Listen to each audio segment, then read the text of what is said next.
आज हम और आप ये राम चौकी के नाम से प्रसिद्ध रामद्वारा है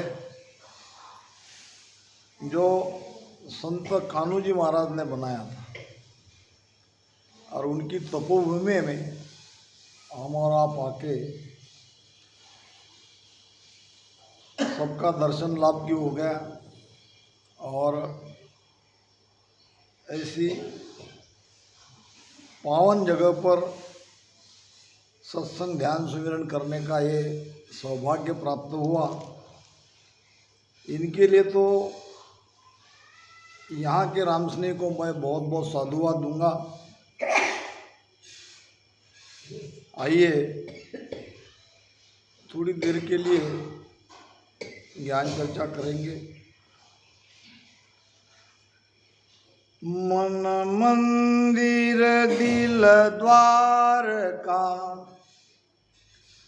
काया काशी जान, 10 द्वारे का पिंजड़ा, तामे पंछी पिछाण। महाराज हमारे है कि मन मंदिर दिल द्वार का,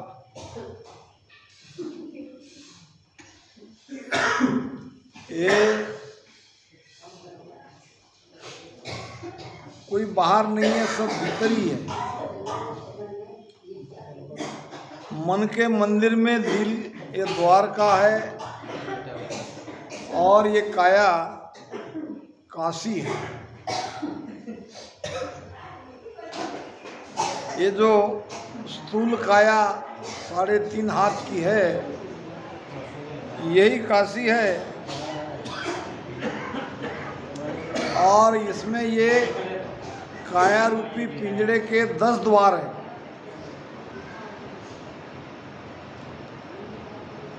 और 10 द्वार के अंदर जो पंछी बैठा है उसको पहचानना है। वो पंछी और कोई नहीं है, हमारी आत्मा है। वैसे शरीर के अंदर 14 दरवाजे, निकास का 14 दरवाजा, हंस 10 दिस जाई। प्राण निकलने के 10 दरवाजे हैं और शरीर के 14 दरवाजे हैं। 4 दरवाजे समय अनुसार खुलते हैं और बंद हो जाते हैं। 9 द्वार हम सबको पता है, ये यहाँ 7 है। 2 कान है, 2 आँख है, नाक के 2 है, 1 मुंह है और नीचे 2 द्वार हैं। 7 और 2 हो गए 9। और अगर हम इस धारा में नहीं आते तो हमारा भी प्राण 9 द्वार से निकलने ही वाला था। 9 द्वार में 4 दिशा है, पूर्व, पश्चिम, उत्तर, दक्षिण।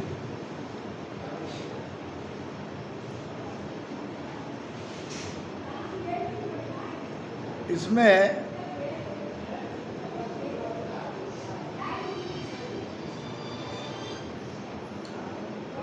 पूरब पोल है,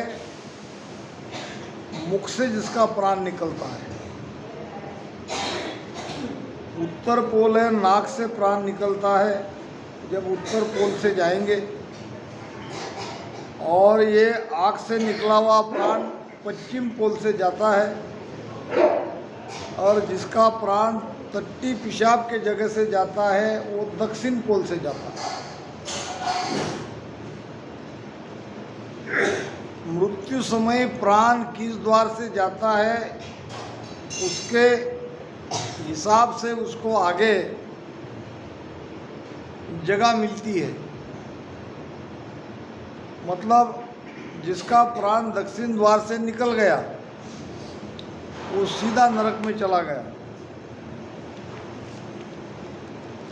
दक्षिण द्वार से प्राण निकला कि नहीं निकला, इसकी पहचान है मृत्यु समय टट्टी होगी या पेशाब होगी, और ये यहाँ से प्राण निकलना ही नहीं चाहिए। फिर बात आती है पूरब पोल की। मुख से प्राण निकलता है। कैसे समझे कि मुंह ऐसा खुल जाता है। जिसका मुंह खुला हुआ है वो समझ लेना कि वो उस पोल से गया है स्वर्ग की सबसे निचली वो स्थिति है तो स्वर्ग ही। यहाँ से प्राण निकलना बुरा नहीं है। दूसरा है उत्तर पोल, नाक से जो प्राण निकलता है तो नाक ऐसी थोड़ी खुल जाती है, फूल जाती है। इससे समझ में आता है कि प्राण नाक से निकला है। मुख से जिसका प्राण निकलेगा उससे अच्छी जगह वो नाक से प्राण निकलने वाला जाएगा। फिर आता है पश्चिम पोल, पश्चिम दरवाजा, वो है आँख का। मृत्यु के समय जिसकी आँख खुली रहती है उसका प्राण पश्चिम पोल से निकल गया, वो सबसे ऊंचे स्वर्ग पे गया। मगर ये चारों पोल से 9 द्वार से प्राण निकला है, वो जन्म मरण में आएगा। वो स्वर्ग में भी जाएगा जब तक पुण्य है, सुकृत है, तब तक वहाँ रहेगा और वापस आएगा। 3 लोक से बाहर ये नहीं निकलने वाले हैं, ये इसी में रहने वाले हैं। इसलिए एक दरवाज़ा है 10वां, वो बंद है। सबका 10वां दरवाज़ा बंद है। यहाँ जो नरम जगह है वही है 10वां दरवाज़ा। और 10वें दरवाजे से प्राण अगर किसका निकलता है तो दोबारा उसको जन्म लेना नहीं पड़ता है। ये तो शरीर की रचना और शरीर के द्वार की रचना हो गई, संक्षिप्त में मैंने बता दिया। हमको अब ये समझना है कि 10वां द्वार कहाँ है और 10वां द्वार कैसे खोलते हैं। वो गुरु महाराज का फूटा था और वो 10वें द्वार के बाहर निकल गए, ऐसा अभी होना नहीं है। अपवाद स्थिति में होगा, ऐसी बात नहीं है। अब पहले हमको समझना है कि इस घर में क्या क्या है। ये जीव आत्मा कहाँ फंसी है। 10 द्वारे का पिंजड़ा, ये 10 द्वारे का पिंजड़ा है और इसमें ये आत्मा रूपी पंछी जीव बन के अपने आप को भूला बैठा है और शरीर को अपना मान के वो जीवन जी रहा है, सुख दुख का कर्ता बना है। ये 10 दरवाजे के पिंजड़े में उसके साथ है मन, उसके साथ है बुद्धि, उसके साथ है चित्त, उसके साथ है अहंकार और 5 कर्मेंद्रिया जिससे कर्म होते हैं, 5 ज्ञानेंद्रिया जिससे ज्ञान होता है। ज्ञान किस किस इंद्रिया से होता है मैंने बताया आपको कई बार। आँख से देखने का ज्ञान होता है, कान से सुनने का ज्ञान होता है, नाक से सूंघने का ज्ञान होता है, रसना से स्वाद समझ में आता है और त्वचा से स्पर्श का ज्ञान होता है। यह है 5 ज्ञानेंद्रिया। अब है 5 कर्मेंद्रिया, हाथ पैर मुख गुदा और शिश्न, इनसे कर्म करते मतलब ये वाला कर्म नहीं है जो हमको लगता है। शरीर के कुछ जरूरी कर्म है वो इन इंद्रियों के द्वारा होता है। पैर से चलते हैं, चलने का काम पैर करता है, चलने का कर्म पैर से होता है, हाथ से काम धंधा करते हैं और मुख से बोलते भी हैं तो भोजन भी करते हैं, दोनों द्वार से नीचे टट्टी पेशाब करते हैं। तो ये मनबुद्धि चित्त अहंकार, 5 ज्ञानेंद्रिया, 5 कर्मेंद्रिया और 5 विषय शब्द स्पर्श रूप रस गंध और 5 तत्व आकाश वायु अग्नि जल और पृथ्वी,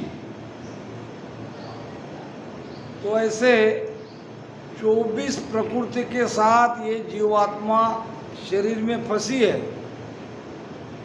जब हम कहते हैं कि 10वें द्वार के बाहर निकलना है, अब मान लो ये जो रामद्वारा है, ये रामद्वारा हमारा शरीर है और ये गेट है बाहर निकलने का, इसको आप 10वां द्वार समझ लो। अब यहाँ से बाहर निकलने का मतलब है ये जो जिसके साथ हमारा संबंध है, माया के साथ यानी मन के साथ, इंद्रियों के साथ, विषय सुखों के साथ, अंदर ही अंदर इसका संपर्क टूट जाता है तो हम अंदर रहते हुए भी मुक्त है। जिस चीज ने हमको ये शरीर के अंदर जकड़ के रखा है, वो अगर उससे हमारा संपर्क टूट जाता है तो हम 10वें द्वार के बाहर हैं। क्योंकि काम रहेगा, क्रोध रहेगा, लोभ रहेगा, मन बुद्धि चित्त अहंकार रहेगा, रहेंगे नहीं तो हम उनके साथ नहीं रहेंगे। इंद्रिया रहेगी, सुनना रहेगा, देखना रहेगा, बोलना रहेगा, मगर हम उसमें नहीं रहेंगे, हमारा संपर्क टूट जाएगा। जब ऐसी स्थिति आ जाएगी तब कह सकते हैं कि हम 10वां द्वार खोल के जाने वाले हैं। शरीर के साथ हमारा संपर्क अब नहीं रहा है,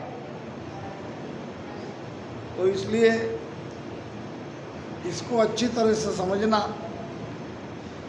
अब ये तो हो गई शरीर की भीतर की रचना, जीवात्मा के साथ एक प्रकृति का संबंध कैसे है और कैसे उससे हम अलग होना है। अब सवाल यह है कि ज्ञान से तो हम अलग नहीं हो सकते, इसके लिए करना पड़ेगा ध्यान सुमिरन। भजन के बिना इन प्रकृति से, माया से, मन से हम अलग हो ही नहीं सकते। चाहे लाख उपाय करके देख लो। महाराज कहते हैं, धर्म पुण्य जिग बहु किया, कंचन तुला चढ़ाए, बिना भजन सुख राम के, धाम कदे नहीं जाए। धर्म करो, पुण्य करो, जिग करो, कितना भी करो, अपने भारों भार सोना तोल के सोने का दान कर दो। एक सेठ जी थे जिनका नाम था विमल सेठ, और बड़े दानी थे और काफी धन भी उनके पास था। अब उनके मन में विचार आया कि अपने भारों भार सोना तोल लेते हैं और वो सबको बांट देते हैं। अब कितना सोना रहा होगा, कितना धन उसके पास रहा होगा। अब उसका सोना तोला गया और गांव में हर एक को वो बांटा गया कि सेठ जी दान कर रहे हैं, सेठ जी का दान लो। लोग खुशी खुशी लेके सेठ जी को दुआएं देके, धन्यवाद देके अपने घर निकल जाते थे दान लेके। काफी दान और पड़ा था। सेठ जी ने कहा, देख लो गांव में ढूंढ ढूंढ के, कोई बचा तो नहीं, कोई छूटा तो नहीं।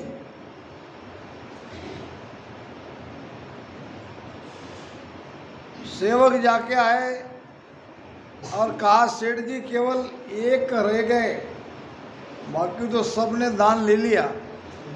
और उनको हमने कहा कि भाई आप ले लो, सेठ जी दान दे रहे तो वो मना कर रहे। सेठ जी ने कहा उसको तो देना पड़ेगा, इतना सारा दान पड़ा है। कौन है वो? तो कहने लगे वो संत नामदेव जी महाराज, हमारे महाराष्ट्र के संत हुए, पंढरपुर के भगवान पांडुरंग के परम भक्त, सगुण भक्ति करते थे, बाद में वो निर्गुण भक्ति में आए। पंजाब में गए, उधर उन्होंने ध्यान साधना करी, सुरती शब्द का योग किया, और नानक साहब की वाणी में कुछ वाणी नामदेव महाराज की है। अपने गुरु महाराज में नामदेव जी महाराज का जो महिमा करी है वो केवली संतों में करी है। कलयुग माय कबीर नामदेव दादू दरिया सोई, इन प्रताप बहुत ने पाया कहाँ लग कौमै तोई। कलयुग के अंदर दादू जी महाराज हुए, दरियाव जी महाराज हुए, कबीर जी महाराज हुए, सबसे ऊंचे संत। कलयुग माय कबीर नामदेव, और फिर नामदेव जी महाराज का नाम आ रहा है गुरु महाराज की वाणी में, फिर दादू साहब, फिर दरिया साहब। ये तो केवल सैंपल के लिए, और भी कई संत हुए। हमारे किशनदास जी महाराज के टाकला के महान संत हुए। अभी हम जाएंगे मेड़ता, वहाँ भी सुखराम जी महाराज के नाम से और एक दरियाव जी महाराज के बहुत शिष्य, बहुत ऊंचे संत होके गए। खेड़ापा में रामदास जी महाराज हुए। संतों की कोई कमी नहीं है। तो ये नामदेव जी महाराज, उन्होंने कहा कि भाई मेरी कोई ज़रूरत ही नहीं है, मुझे कुछ चाहिए ही नहीं, मैं तो परमात्मा के नाम में रात दिन लगा रहता हूँ, और जो ज़रूरतमंद है उसको दे दो, मुझे नहीं चाहिए। बार बार सेठ जी ने अपने सेवकों को भेजा और वो खाली हाथ आ गए। फिर सेठ जी ने कहा कि या तो उनको यहाँ लाओ, नहीं तो मैं वहाँ जाता हूँ। फिर सेवक आए, कहने लगे आप अगर दान नहीं लेते हो तो सेठ जी आपको मिलने के लिए आ रहे हैं, या तो आप वहाँ तक चलो, आपका कारण बता दो, या हम सेठ जी को लाते हैं। नामदेव जी महाराज को लगा कि चलो सेठ जी को हम ही जाके मिलते हैं, क्योंकि अभी दान के साथ साथ सेठ जी के भीतर में छुपा हुआ अहंकार ये प्रकट हो रहा था कि मैं इतना बड़ा दानी और मेरे हाथ से दान नहीं ले रहे।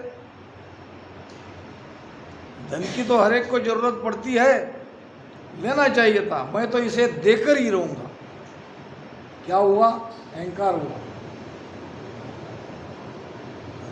नामदेव जी महाराज आए, सेठ जी प्रणाम किया दोनों हाथ जोड़ के, महाराज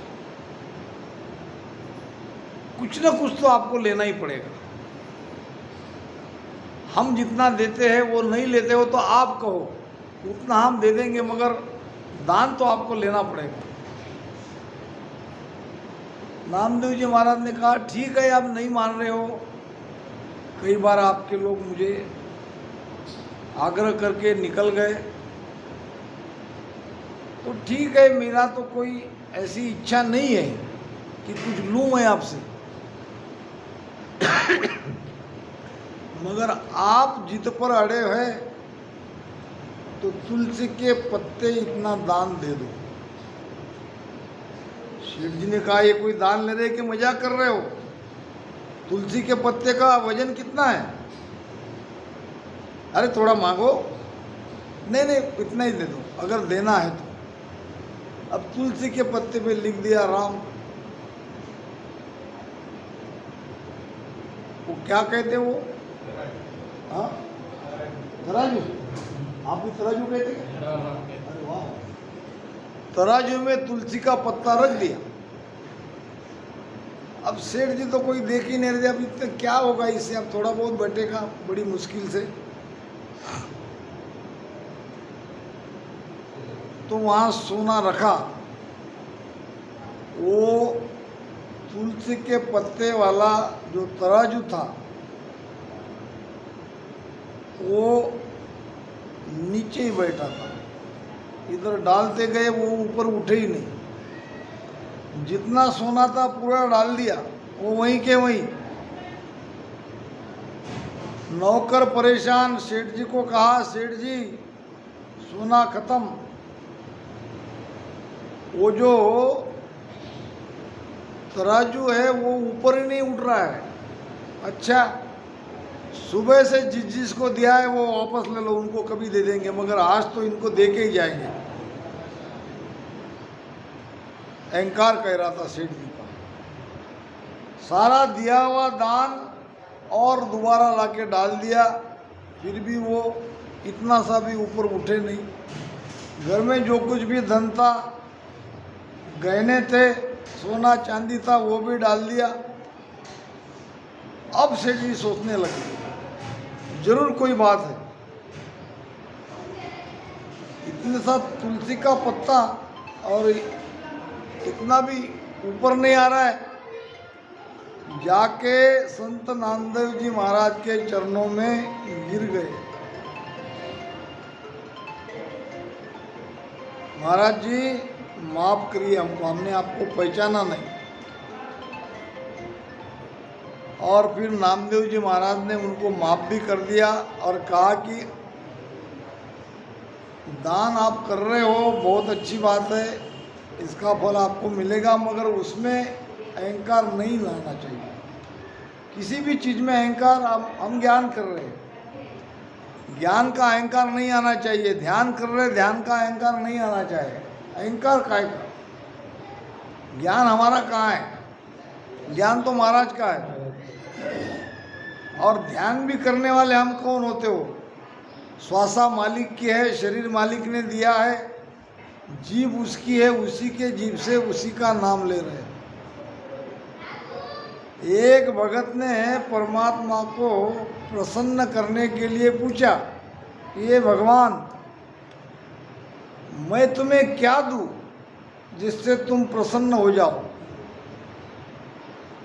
भगवान ने कहा, बेटा तुम मुझे क्या दे सकते हो? जो भी तुम मुझे दोगे वो तो सब मैंने ही तुम्हें दिया है। अब मेरी दी वस्तु मुझे देते हो और मुझे प्रसन्न करते हो। अगर देना ही है तो जो मैंने तुम्हें नहीं दिया वो मुझे दो, तो मैं राजी हो जाऊं, मैं प्रसन्न हो जाऊं। भगत ने कहा, प्रभु बताओ ऐसी कौन सी चीज़ है जो आपने नहीं दी मगर मेरे पास है, मैं उसी को दे देता हूँ। परमात्मा ने कहा, अहंकार। ये अहंकार मैंने नहीं दिया, ये तुम्हारा अहंकार तुमने लिया है, तुमने बनाया है, तुम्हारे अंदर वो पैदा हुआ है। अहंकार दे दो। अहंकार देते ही परमात्मा तुम्हारे घट में मिला ही हुआ है। तो कहने का भाव, ये शरीर के अंदर में इस प्रकार से ये जीवात्मा माया से, प्रकृति से जुड़ी है और ये अपने आप को ये शरीर मान रही है, शरीर के रिश्ते नाते को अपना मान रही है, उससे मोह लगा रही है। जब बिछड़ता है तो तब रो रही है, जबकि ये हकीकत नहीं है। यहाँ कोई किसी का नहीं है। अगर कोई सगा हमारा है तो एक परमात्मा, एक भगवान, दूसरा कोई सगा हो ही नहीं सकता। दूसरा अगर सगा है तो सद्गुरु। सेवा तो दो ही भली, सेवा तो दो ही भली, एक सतगुरु एक राम। एक सदगुरु की सेवा या राम की सेवा। वे तो दाता मुक्ति का, ये रटावे राम, ये रटावे नाम। वे तो दाता मुक्ति का, मुक्ति का दाता कौन है? भगवान। और जिसका नाम है राम। या तो राम की सेवा करो। राम की सेवा कैसी करोगे? भजन सुमिरन करने से सेवा होती है। सत्संग में जो भी सेवा आपको करनी है ये कर सकते हो, ये सब राम की ही सेवा है। वे तो दाता मुक्ति का ये रटावे नाम। सदगुरु हमें भजन करवाते हैं, सुमिरन करवाते हैं, इसलिए दो ही सेवा भली है। तो ये शरीर के अंदर में जो जो माया की चीज़ों को हमने पकड़ के रखा है उनको छोड़ के जाना है। जब एक एक चीज़ छोड़ के जाओगे और फिर खाली अंदर में कुछ भी नहीं बचेगा, केवल शुद्ध आत्मा का स्वरूप बचेगा, वही आप 10वें द्वार के बाहर निकल गए। अब वो फूटेगा तब फूटेगा, मगर अभी आपकी स्थिति पूरी हो गई, अंदर में कुछ रहा नहीं। सब कुछ रहते हुए भी तुम किसी के साथ नहीं हो, ऐसी स्थिति जब आती है तो आप 10वें द्वार के बाहर निकल गए जीते जी। तो महाराज कहते हैं मन मंदिर दिल द्वार का काया काशी जान, 10 द्वारे का पिंजड़ा तामे पंछी पिछाण। वो पंछी तुम हो, तुमको ही तुम्हारी पहचान करनी है। भगवान कोई अलग नहीं बैठा है तुमसे, तुम्हारे अंदर बैठा है, तुम्हारी आत्मा में है।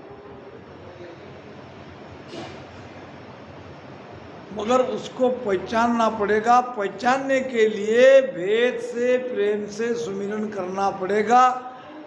बिना सुमिरन आप नहीं पहचान पाओगे, चाहे कितना भी दान करो, कितना भी पुण्य करो।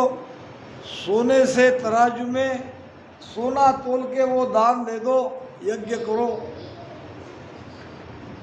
धर्म पुण्य जिग बहु किया, कंचन तुला चढ़ाए, बिना भजन सुखराम के धाम कदे नहीं जाए। व्रत वास एकादशी करता है निर्धार, बिना भजन सुख राम कहे कदे न पहुँचन हार। उपवास करो, एकादशी करो, निर्जला एकादशी करो। व्रतवास एकादशी करता है निर्धार, कुछ भी कर लो, बिना भजन सुखराम कहे कदे न पहुँचन हार। भजन के बिना आप उस देश में कभी नहीं जा सकते। तो भजन के महत्व को समझो, कितनी ऊंची चीज है ये भजन। महाराज ने कई जगह ये प्रमाण दिया है।